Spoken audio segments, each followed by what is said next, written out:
യുവ നേതാക്കന്മാരെ നിയന്ത്രിക്കാൻ കോൺഗ്രസ് തയ്യാറാകണം എന്ന ചോദ്യമാണ് ഇവിടെ ആ വനിതാ മാധ്യമപ്രവർത്തക മുമ്പോട്ട് വെക്കുന്നത്. ഇപ്പോൾ അമൽനാഥ് പാടിച്ചാൽ നമ്മുടെ പ്രതിനിധി ഉണ്ട് ഇതിൻ്റെ വിവരങ്ങളുമായി. അമൽനാഥ്, നമ്മളോട് എന്തൊക്കെ കാര്യങ്ങളാണ് ആ മാധ്യമപ്രവർത്തക പറഞ്ഞത്? അക്കമിട്ട് വെളിവാക്കിയ സൂചനകളടക്കം.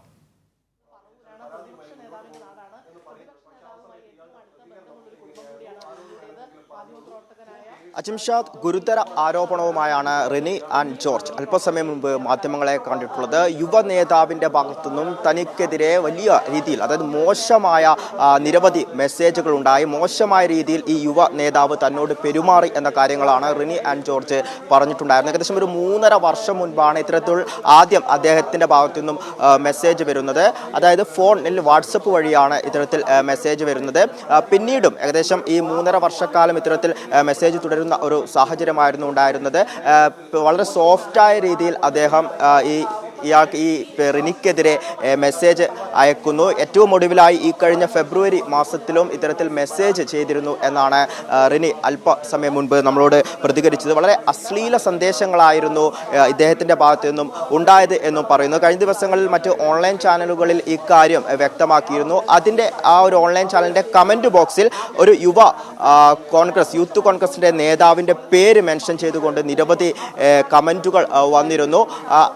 അയാൾ തന്നെ, അതായത് അയാളാണോ എന്ന് ചോദിക്കുമ്പോൾ അല്ല എന്ന് റിനി നിലവിൽ സൂചിപ്പിച്ചിട്ടില്ല. മൗനമായിരുന്നു അപ്പോൾ ഉണ്ടായിരുന്നത്. ഒരു പക്ഷേ അത് തന്നെയാണ് എന്ന് മൗനത്തിലൂടെ പറയുന്നതാണോ എന്ന് തന്നെ സംശയിക്കേണ്ടിയിരിക്കുന്നു. അത്തരത്തിൽ വളരെ മോശമായ രീതിയിൽ കഴിഞ്ഞ കുറേ ദിവസങ്ങളായി ഈ സമാനമായ ആരോപണം നേരിടുന്ന ഒരു യുവ നേതാവാണ് ഇതിന് പിന്നിലും എന്നും നിലവിൽ വ്യക്തമാക്കിയിട്ടുണ്ട്. അത് മാധ്യമങ്ങളിൽ തുറന്നു പറയുകയും ചെയ്തിട്ടുണ്ട്. അതായത് താൻ സൂചിപ്പിച്ച ആൾ, അയാളുടെ പേര് താൻ ഇപ്പോൾ എടുത്തു പറയുന്നില്ല, മറ്റൊരു സന്ദർഭത്തിൽ എന്തായാലും ആ പേര് പറയും. എന്നാൽ ഇപ്പോൾ ഒരു കാര്യം പറയുന്നത്, കഴിഞ്ഞ ദിവസങ്ങളിൽ സമാനമായ രീതിയിൽ ആരോപണത്തിന് വിധേയനായ വ്യക്തി തന്നെയാണ് തനിക്കെതിരെയും ഇത്തരത്തിൽ അശ്ലീലമായ സന്ദേശം അയച്ചത്, മോശമായ രീതിയിൽ തന്നോട് പെരുമാറിയത് എന്നാണ് റിനി സൂചിപ്പിച്ചിട്ടുണ്ടായിരുന്നത്. അതേസമയം തന്നെ ഈ ഒരു സംഭവവുമായി ബന്ധപ്പെട്ട് മുതിർന്ന നേതാക്കൾക്ക്, അവരുടെ സംഘടനയിലെ മുതിർന്ന നേതാക്കളോട് പരാതി പറയുകയും ചെയ്തിരുന്നു. എന്നാൽ ഇതുമായി ബന്ധപ്പെട്ട് അവരുടെ ഭാഗത്തു നിന്നും ഒരു രീതിയിലുമുള്ള ഒരു പ്രതികരണവും ഉണ്ടായില്ല, അതായത് പോസിറ്റീവായുള്ള ഒരു പ്രതികരണവും ഉണ്ടായിട്ടില്ല എന്നും റിനി സൂചിപ്പിച്ചിട്ടുണ്ടായിരുന്നു. തൻ്റെ മനസ്സിലുണ്ടായിരുന്ന